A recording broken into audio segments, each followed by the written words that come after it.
In America today, you see a very large movement of African Americans who say that they're the real chosen people, that they're the children of Israel, they're the Judeans.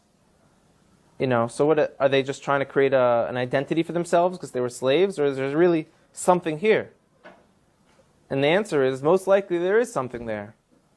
And most likely, maybe that they were the original Israelites, and maybe that the Jewish people today who are white, Caucasian people came in a little bit later on.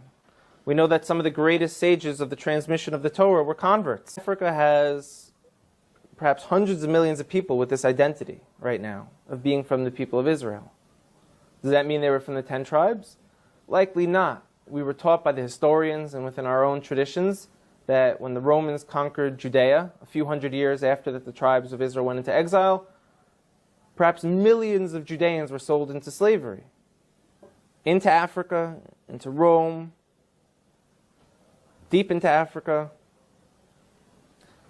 And if you look now, you're seeing people who are most likely the descendants of those slaves who kept true. I'd like to bring up a few specific examples because they're going to be game changers. One of them wrote letters to Israel when it became a state. And they said, we're Israelites out in Africa. Everyone laughed at them and they said, African Israelites, these people are just trying to jump on the first world country bandwagon. They're living in a third world country, they got nothing. We're coming to Israel, we got innovation, technology. So they're trying to get on this train because there's such a thing called the right of return. All descendants of the Jewish people from around the world are able to move to Israel. So they said we are also.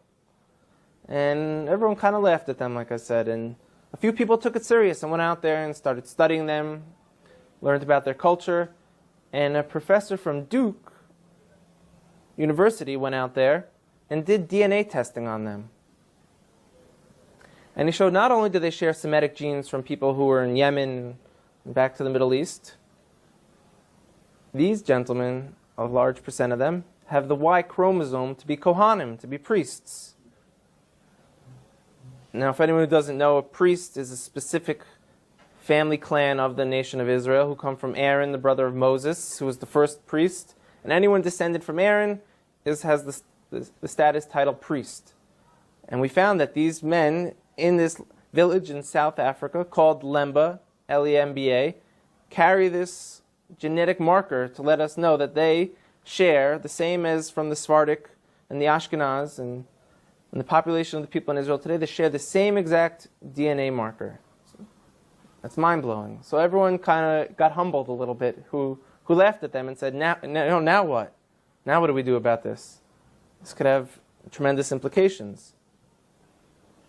Another area in Africa you have something big happening is in Nigeria. You have the Igbo people, or Igbo, pronounced either way. There's 40 million of them, also Christians, like I spoke about before, how that could happen to the children of Israel very easily. But also a lot of them are now coming out and converting back or adopting the rules of the Torah without all the paganism that they've been practicing for hundreds of years. There's been books written about it from scholars in Nigeria, from scholars from the Jewish people. And where it gets interesting is, in America, there was a slave trade. And a lot of the slaves, a very high percentage of them, came from Western Nigerian ports.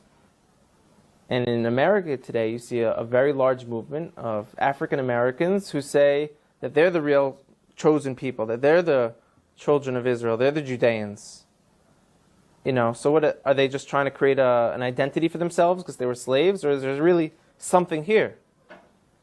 And the answer is, most likely there is something there. And most likely, maybe that they were the original Israelites, and maybe that the Jewish people today who are white, Caucasian people came in a little bit later on. We know that some of the greatest sages of the transmission of the Torah were converts from Rome.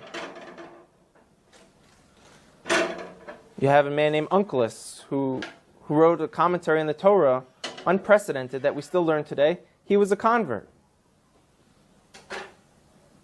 Some of the largest pillars on the transmission today were Roman converts.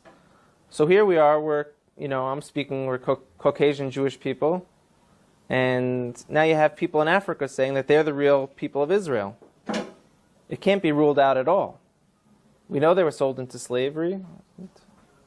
We know now that they're fulfilling prophecies by saying, we're coming back. We want to rejoin the nation.